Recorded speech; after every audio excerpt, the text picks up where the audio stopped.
Okay mga boy, hindi na ako nakapag open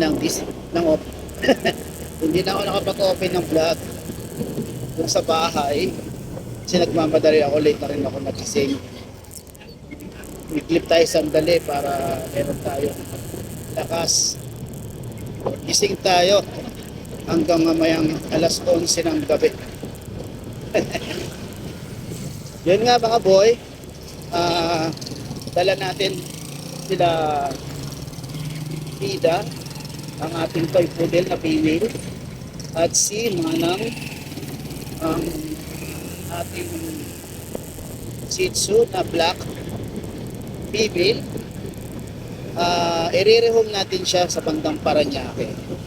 Sabi niya malapit daw sila kay Sir Masrenta ng taga Don Bosco, Paranaque.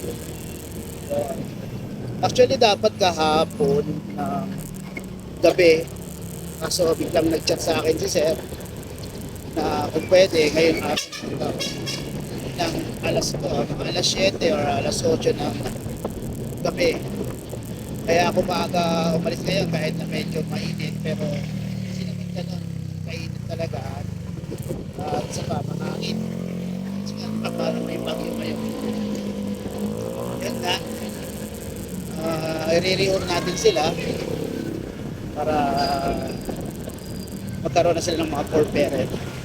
Bukas ng umaga si Paris naman, sa Las Piñas naman natin siya i-re-reorder bago sumikat ng araw or bago uminit. Bukas kailangan madala na natin siya doon para hindi siya may stress. Ngayon naman hindi naman ganun nakaka-stress sa mga puppies yung init ngayon dahil nga mahangin naman. Yun nga, anyways, meron tayong available na dalawang Pomeranian. 2 months pa lang pula sila mabuhay. Sila white Pomeranians. Kaya syempre legit tayo dyan mga boy. At updated the warning. Tapos tayo sa may bantang tapos tayo sa gate. Tayo. Hindi masikip yung lugar natin pag mga ganitong oras. Pero maya wala na. Okay nga, kahanina nakapag-abot na tayo ng Bukawi Pet Market. Nakapag-ikot-ikot tayo sa sandali doon. Even late na tayo. Kasi importante pa tayong inatinan na hindi pwedeng atinan. Galit sa akin ng bunso kong makulit. Bunso kong makulit. Regarding yung saan ng mga boy. Move up. Nila. Move up picture. Tama ba ako? Moving up. Yun. Yung tech na yan. Last year, yung aking panganay. Ngayon, ang aking bunsong makulit na. Yun yan. Nakapag-ikot tayo. Kahit na late na tayo, nakapag-vlog tayo kahit konti sa ating tropa Pipston. At mamaya ako i-upload or bukas. Kasi syempre naman, nakaka-uwi na ako alas 11. O sa biyaya ako kinabukasan ng umaga. Lamang yan. Bukas na ng mga hapon.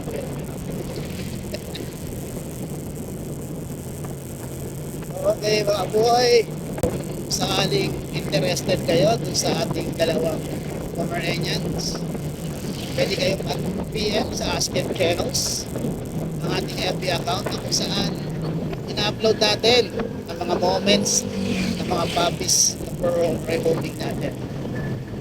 And nakalink din dyan yung mga vlogs regarding sa pag-reho at pagpapaksin. Once na pinalit ko siya, nakita nyo sa aking FB account, link, mapupunta kayo sa aking YouTube channel na Musta Boy. At kung sakali nandun na kayo, baka naman. baka maisipan nyo naman i-click mga boy. And don't forget to hit the notification bell para maging updated kayo sa mga videos na i-upload. At syempre, hindi lang doon ko ina-upload. Nakalink din siya minsan sa aking FB page na Musta Boy. Nag-upload din tayo ng mga video feature dun sa Musta Boy page natin mga boy, sa ating FB page. At minsan dun sa ating TikTok channel, TikTok account na Inward Avenis. Mga boy, nandito na ako sa may bandang dulo ng C5.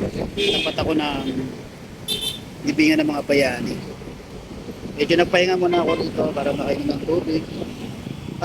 Medyo magpapabigsan ako ng konti kasi kala ko 7 o'clock pa si sir darating. At pala nandun na siya. Nag-chat sa akin. Nandun na raw siya. Ito sila sila Ida sa si Manam. Ayan libingan ng mga bayani.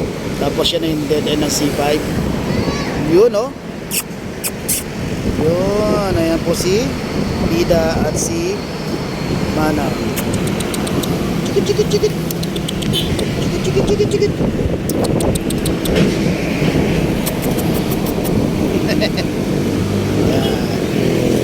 Sa highway ako mga boy. Yun. Yung tayong tubig at quit. Okay mga boy. Okay mga boy, nandito na ako. Nandito na yata ako sa street nila sir. At nakikita ko rito yung binigay niya sa aking number ng bahay at itsura ng gate nila. Okay, kontakin ko lang si sir mga boy. Dito na ako mga boy. Yan, tignan natin sila. Lumumi nga eh. Ayun. Dito na kayo sa new home nyo. New home. Yung vaccine niya PIDA, ito yung toy poodle. 11-11-24 siya pinanganak. Ito naman si Manang. Yung Shih Tzu natin, 11-14-24. Black. Yan, pareha sila ng pinagbaksinan. Ans Animal Clinic din po. Then, ang balik niya is February 6, si PIDA, yung poodle. Tapos ito naman yung balik niya is February 10. Saan ang ano yan? Kahit saan lang po. Nandun na yung dalawa? Oo, basta ipapakita nyo lang po to, alam na nila yan. Ngayon, opo, si PIDA po schedule nyo ngayon ng deworming kasi kulang pa siya ng deworming. Ngayong araw? Hindi po, wag naman. Mga darating na maybe mga Saturday or Sunday. Bukas naman. Mas maganda sa Saturday bukas Sa po. vet din yan? Opo. Ito kasi is ako lang ito. Any vet clinic or any Opo, any. store meron? Opo. Tapos kahit saan kayo magpa-vaccine Tuwing pwede. kailan yung deworming? Every 2 weeks po hanggang mag 3 months siya. Hanggang mag-3 months? Opo. Kasi nag-uumpisa talaga yan. Yung iba, after na panganak, 2 weeks. Yung iba, after 3 weeks. Yan. Sunod-sunod na 2 weeks. Tapos meron na ba yung anti-rabies? Wala pa po. Kasi So kailan yung anti-rabies? pag mag-performance na po sila, sa kanyo ibibigay yan. Yung anti-rabies, gaano ka-frequent yung pagbigay? Pagka nabaksinan nyo naman ng anti-rabies, okay na yan within 1 year. 1 Okay na. year. Pero so syempre, kung siya'y makakagat at makita, do be sure, yung tao rin, babaksin nyo. Dapat din. ingat-ingat. Wala pa Kasi yung mga anak ko din, kahit makalmot lang yan, wala, punong-puno na sila ng vaccine eh. yung mga anak ko, punong-puno. Siyempre, bata. To be sure, kasi minsan may nagsisinungaling, nakakalmot sila pag nakagat, ayaw mapagalitan, hindi magsasabi. Yun ang nakakatakot.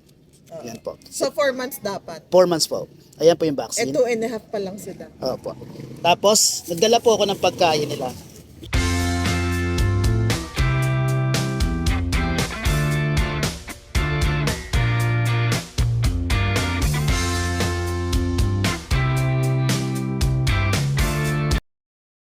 Okay mga boy, yes, good afternoon. Medyo madilim na pero kanina hindi. Kung nirehome natin sina Apida at saka Manang. Kasi after pumarehome sila, kuman muna ako 7-11 kasi doon na home na ako.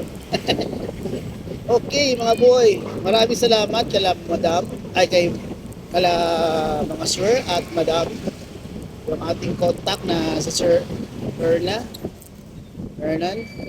Eh, maraming salamat po sa inyo. Kayo na po bahala sa dalawa, si Pida at saka si Manang. Okay mabuhay, alam niyo na, Paranaque, sobrang traffic. SMB Kutan, sobrang traffic. Inay, Don Bosco Road, Paranaque, sobrang traffic. Ay, nako. Pero tuloy-tuloy tayo kasi nakadaan na nga ako ng 7-Eleven. Alam mo kanina mga bro, kwento ko lang ulit. Pumasok kasi ako doon. Kumuha ako ng isang Cobra, yung green. Tag third class naman yun. Tapos, kumuha ako ng cookies. Medyo marami. Ngayon naisip ko, makakatulong sana yung Cobra. Para syempre, alam naman, energy drink nga eh. Pero hindi pa naman ako masyadong, hindi ko masyadong kailangan. Ang ginawa ko, pinalitan ko, ginawa kong mineral water, then kumuha ko lang $2. Ayun, sold. Kasi talagang minsan kailangan kong iwasan yung energy drink, di ba? Alam niyo naman, hindi kasi kailangan talaga yung energy drink eh. Sobrang nakakasira talaga yan ng katawan eh. Totoo lang, di ba? Alam naman natin yan. Eh, kung hindi kailangan, siguro huwag muna. Kagaya kanina, hindi pa naman kailangan. Dahil umigrip naman ako sandali bago umalis ako kanina. That's the reason kung bakit ako minsan pag magdi-deliver ako, taabutin ako ng gabi. Natutulog muna ako. 2 hours yan. Before magbiyahe. Para hindi ako antukin pabalik. Kasi usually pabalik yan yung struggle ko eh. Tagal ako. Kaya talaga. Pero pag papunta ako parang may ganado kasi nga, dala akong pets. Nire-remove ko. Kaya nagmamadali pa ako niya. Talagang ganado. Pero pagkapabalik, yun na. Parang, inaantok na ako. Yun nga, buti naman naibalik ko yung energy drink kanina. Kasi dati talaga, kwento ko lang din mga birthday. Nung mga huling umiinom kasi ako, hindi na maganda. Hindi na maganda yung pakiramdam ko. Yung para bang, one time, antok nga ako, uminom ako na yan. Pag umiinom kasi ako, hindi ko unti-unti, ubos yan. Isang lagukan ko lang yan. Yung alam niyo nabibili sa 7-Eleven na naka-plastic bottle. Isang ko lang yun, isang lagup ko lang yun. Hindi ko inuunti-unti yan. Tapos mga ilang minuto, grabe, parang nanginig ako. Ang bilis ng timang ng puso ko. Tapos talagang ibang pakiramdam ko. Kaya huminto muna ako, tapos yun, doon ako nadala. Mga boy. Kaya hindi talaga kung kailangan hindi kailangan uminom, hindi ako inom. Saka hindi pwede yung araw-araw iinom ka nun.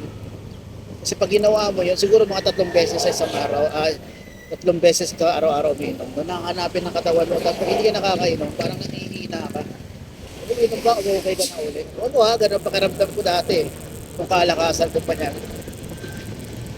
Tapos, uli, may sting na lang. Pero ganun din yun. Hindi ko alam, mas mahina siguro tama. Pero, still, energy drink na medyo hindi maganda talaga sa katawan. Ayun. Yun lang mga boy. Kaya kung sakali na, syempre may edad na tayo. Ipas na tayo. Kaya medyo kailangan natin pili-pili na rin ang papasok na katawan sa papasok na kung ano-ano sa katawan. Hindi na rin talaga tayo bata.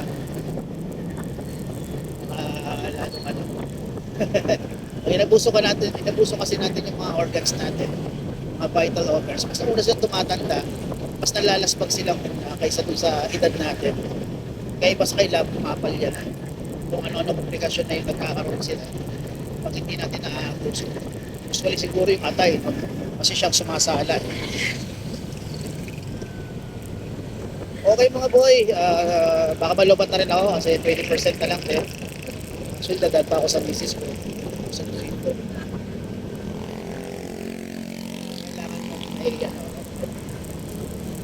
Kailangan mo battery. Okay mga boy, maraming salamat sa panonood sa pagre-rehome natin sa dalawa. Kalapida at Manang. At syempre, ingat pag uwi sa mga kasabay ko. Pa-traffic. Pero, yun talaga eh. Cellphone na lang para hindi tayo mainip. Okay mga boy, maraming salamat. Ingat lagi and peace!